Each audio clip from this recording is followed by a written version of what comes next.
Hindistan'ın o iddiasına göre güya bilirsiniz o bir terör hadisesi baş vermişti Keşmir'in Hindistan tarafında güya onların kısasını alır. Ama aslında ise burada çok ciddi bir o geosiyasi bir mübarizə gedir. Bu mübarizə Çinlə aslında Hindistan arasında gedir. Daha doğrusu hatta Hindistan da orada bir proxy olaraq çıxış edir. Bəli. Əsas mübarizə Çinlə Amerika arasında gedir. Yəni bütün bunların hamısı kimin başında çatlayır? Pakistanın. Niyə Pakistanın başında çatlayır? Çünki Çinin o bir yol, bir kəmər layihəsində Cənub o dəhlizi Pakistandan keçir və Pakistan harasından keçir? Pakistanın tam da Kəşmir bölgəsindən keçir. Məhz buna görə də Hindistan o Kəşmiri o hədəfə alıbdır, ora ateşlər yağdırır, məqsədi orada o krizislər yaradır, böhranlar yaradır, tamamilə nəqliyyat vasitələrinə qapalı vəziyyətə gətirmək, orada stabilliyi pozmaq, stabilliyi pozulan bir yerdən isə təbii ki, beynəlxalq o nəqliyyat xətləri keçmir. Yəni bütün məqsəd buna hesablanıbdır. Orada bir çox şeylər bahanədir. Məsələn, su da bahanədir.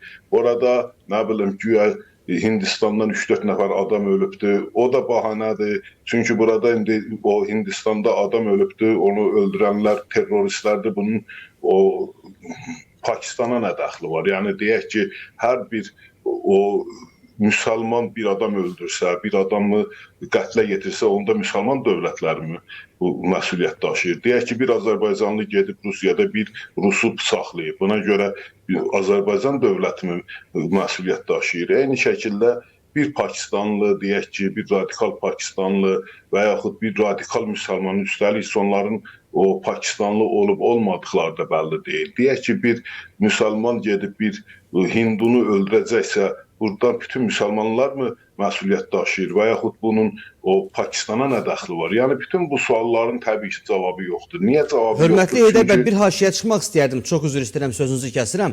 Həmin o adı çəkilən terror təşkilatını, məsələnin mahiyyəti budur ki, Pakistan özü də bir terror qruplaşması kimi tanıyır və ölkə daxilində mərkəzi hökumətlə onların arasında hər zaman ciddi qarşıdurma yaranıb və bir haşiyədə çıxım. Deməli, Pakistan tərəfi Hindistana təklif edib ki, gəlin bu məsələni araşdırmaq üçün üçüncü neytral bir dövləti bu məsələyə cəlb edək, araşdırsın. Hindistan isə bundan imtina eləyir. Yəni bu qədər qeyri-səmimi bir situasiya mövcuddur. Yəni məqsəd çünki o problemi həll eləmək deyil. Məqsəd o problemi böyütməkdir. Hindistanla o Pakistan arasında çox ciddi insidentlər yaradıb. Yenə deyirəm, o xətti, o marşrutu bağlamaqdır. Çünki Kəşmirdə bir problem olarsa, Kəşmir keçilməz bir torpağa çevrilərsə, bir məkana çevrilərsə, bu o deməkdir ki, Çinlə Pakistan arasında rabitə də kəsilir. Çünki yeganə rabitə xətti Kəşmirdir. Yəni Kəşmirin Pakistanda qalan hissəsidir. O da ortadan qalxarsa, ora keçilməz bir səddə çevrilərsə, bu o deməkdir ki, Çinin bir yol, bir kəmər layihəsinin cənub o marşrutu tamamilə kəsilir, tamamilə gündəmdən çıxır. Yəni bütün məqsəd mənə görə budur. Orada su da hər şeydə ikinci dərəcəli məsələdir. Hətta ikinci dərəcəli məsələ yox, bahanədir. Konkret desək o bir bahanədir. Ümumiyyətlə, bəs bu su məsələsi özlüyündə əlavə problemlər yaratmırmı Pakistan üçün? Belə olduğu təqdirdə Pakistanın bu su məsələsi üzərindən savaş açmaq rəsmi şəkildə ehtimalı nə qədərdir? Hindistanın suyu saxlaya biləcəyinə mən inanmıram. Çünki o Hindistanın o suyu tamamilə saxlamaq şansı yoxdur. 4 gün ərzində kəsiblər, yəni 4 günlüyə kəsiblər. Niyə 4 günlüyə kəsiblər? Əslində Hindistanın fürsəti olsa o suyu uzun illərlə o kəsərdi. Amma məsələ burasındadır ki, o suyu kəsib, necə kəsəcəksən? O suyu harasa doldurmalısan. Dolunan yer o belə deyək, barajdır. O barajı aşıb su keçə bilər, hətta barajı dağıda bilər. Deməli, nə etməlidir? Baraj tam dolandan sonra onun açıq buraxmalıdır. İndi onu açıq buraxarkən, hətta o elə bir təxribat da eləyə bilər. Sel təhlükəsi var. Bəli, barajı bir müddətdən sonra tamamilə açar. Bununla da bütün Pakistanı sel bürüyər. Amma bütün hallarda o Hindistanın barajı saxlamaq, barajı su anbarını kəsmək şansı yoxdur. Üstəlik bilirsiniz ki, musson yağmurları artıq başlayır Hindistanda. Hindistanda musson yağmurları may ayından oktyabr ayına qədər, hətta noyabr ayına qədər davam edir. Hardasa 6-7 ay davamlı o musson yağmurları yağır. İndi musson yağmurları ərəfəsində bir də o suyu orada bağlamaq, o tamamilə belə deyək, Hindistanın, o əslində Hindistana sərf eləməyən bir hadisədir. Musson yağmurları zamanı bilirsiniz ki, Hindistan suyun içərisində üzür. Suyun içərisində üzürsənsə, sənin o su, o Indus sularına, Indus çayından axan sulara da ehtiyacın yoxdur. Bütün bunlara baxmayaraq o suyu bağlamaqla faktiki olaraq Hindistan nəyəsə nail olmağa çalışır. Yəni məqsəd heç də su deyil. Yəni orada su davası getmir. Orada nə davası gedir? Orada geopolitik bir dava gedir. O geopolitik davanın da o əsasında əslində Çin və Çinin o dünyaya açılım layihəsi olan bir yol, bir kəmər marşrutu, yəni bir kəmər layihəsinin cənub marşrutu dayanır. Çünki cənub marşrutu bu layihədə ən önəmli marşrutdur. Bir çox xətlər hətta ilk dəfə oradan açılıbdır o xətti. Yəni bilirsiniz 2013-cü ildə qəbul olunubdu həmən bir yol, bir kəmər. Elə 2013-cü ildə ilk addım da Pakistandan atılıbdır. Çünki Çin Hindistanı yan keçərək Hind dənizinə açılmaq istəyir. Pakistan deyəndə Çin.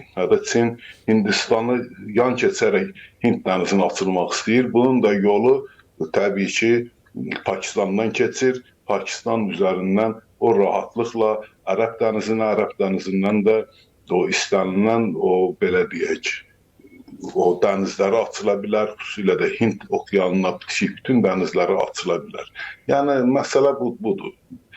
O məsələ odur ki, Çinin bu layihəsinin, bu açılımının qarşısını almağı Amerika öz qarşısına məqsəd qoyub, onu iqtisadi cəhətdən çöktürmək istəyir və bunu Hindistan vasitəsilə həyata keçirir.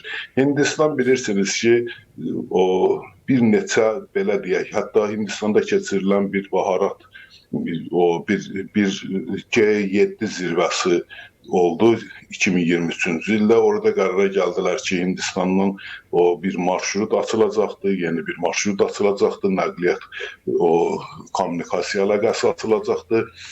Bu Hindistandan mallar keçəcək Ərəb ölkələrinə, Ərəb ölkələrindən İsrailə, İsraildən də Yunanistana və Yunanistandan da Avropaya gedəcək. Hindistan indi o Çinin nəqliyyat marşrutunu kəsərək özünün nəqliyyat marşrutlarını işə salmaq istəyir və bu da o Çinin çox ciddi, Çin üçün çox ciddi təhdiddir. Çinin maraqlarını təhdid edir. Ona görə mən hesab edirəm ki, bir müddətdən sonra əgər bu müharibə davam eləyərsə, bu müharibə getdikcə qızışarsa, Çinin də müharibəyə müdaxilə etməkdən başqa çarəsi qalmayacaq. Bu məsələ getdikcə daha da böyüyəcək. Bu arada qeyd edim ki, əziz tamaşaçılar, hazırda bizə qısa zaman ərzində çox saylı tamaşaçı izləyir YouTube üzərindən və izləyən hər kəsdən bir daha xahiş edirik. Yayımı bəyənib paylaşmağı unutmayın. Nəzərə alın ki, kanalımıza ciddi mənada hücumlar həyata keçirən qruplar var. Onların qarşısını almaq üçün sizin bəyənləriniz, şərhləriniz, ümumilikdə aktivliyiniz bizim üçün çox vacibdir. Hörmətli Heydər bəy, zamanımız azdır, ancaq 2-3 dəqiqə ərzində istəyərdim bir sualda cavabını eşitdim sizdən. Dünən bu hücumlar həyata keçirilərkən mən Türkiyə mətbuatını da yaxından izlədim bir neçə saat ərzində. Onların da fikirlərini dinləmək istədim. Çünki nəzərə alsaq ki, Azərbaycan, Türkiyə və Pakistan arasında da hərbi ittifaq mövcuddur və istənilən ssenari əsasında bu ölkələrin bir-birini müdafiə etmək kimi öhdəlikləri də var. Təbii ki, biz buna, eyni zamanda Türkiyə buna öhdəlik kimi baxmırıq. Çünki Pakistandır, Türkiyədir, Azərbaycandır. Bizim aramızda sadəcə strateji müttəfiqlik münasibətləri deyil, emosional bağlılıq da var. Yəni biz bununla sanki mənəvi cəhətdən mükəlləfik bir-birimizi müdafiə etmək məsələsində. O nöqteyi nəzərdən Azərbaycan və Türkiyənin proseslərdə iştirakını necə təsəvvür edirik ümumiyyətlə? Mən hesab edirəm ki, Türkiyə bu proseslərdə iştirak edəcək, artıq bununla bağlı öz mövqeyini bildiribdir. Bilirsiniz, Türkiyənin bir təyyarə gəmisi yaxınlaşıbdı Pakistana və orada Pakistanla çox ciddi bir münasibətlər, belə deyək ki, silah alış-verişi və təcrübə alış-verişi həyata keçirilir və eyni zamanda Türkiyədən yük təyyarələrinin Pakistana uçduğu, özlərinin bu konflikt daha yenicə başlamış, bu gərginlik getdikcə artdığı bir zamanda gerçəkləşdiyi bu transferlər, mən hesab edirəm ki, bu Türkiyənin həmin proseslərdə rol alması üçün bir zəmin olacaq. Türkiyənin burada bu proseslərdə rol alması vacibdir. Niyə vacibdir? Çünki Hindistan hər zaman Türkiyəni ən ciddi şəkildə müdafiə edən bir ölkədir. Vaxtilə Osmanlı padşahı Pakistan təbii. Mən indi Hindistan mı dedim? Pakistan hər zaman Türkiyəni müdafiə edən bir ölkədir. Vaxtilə Osmanlı dövründə, hətta Birinci Dünya müharibəsinə girəndə Osmanlı dövləti Pakistan və orada məğlub olandan sonra Pakistandan çox ciddi yardımlar getdi Türkiyəyə. Türkiyə o yardımların hesabına dirçəldi, o yardımların hesabına özünün müdafiə qurğularını, müdafiə sistemini qurdu. Mən hesab edirəm ki, hətta məsələn o Kıbrıs müharibələrində belə o Türkiyəyə yeganə dəstək verən ölkələrdən ölkə idi Pakistan. Bilirsiniz ki, biz o zaman hələ müstəqilliyə qovuşmamışdıq, biz Türkiyəni müdafiə etmə imkanında deyildik. O zaman Türkiyənin yanında Pakistan idi. Pakistan hər zaman Türkiyənin yanında olub və bundan sonra da olacaqdır. Türkiyədə istər-istəməz Pakistanı tək buraxmamalıdır, onunla müttəfiqliyini davam etdirməlidir və üstəlik Türkiyənin Pakistandan və bir çox gözləntiləri də vardı. Yəni o gözləntiləri də bir kənara ata bilməz. Məsələn, o Pakistanın nüvə silahı həm də Türkiyənin nüvə silahı hesab olunur. Yəni Türkiyə ilə birgə fəaliyyət üçün, Türkiyə üçün nüvə qalxanına çevrilə biləcək silah hesab olunur. Həm də bizim üçün, hətta bilirsiniz, bizim bir çox rəsmlərimiz dəfələrlə hətta Pakistana gedib, o bizim bir deputatlarımız içərisində də elələri var idi.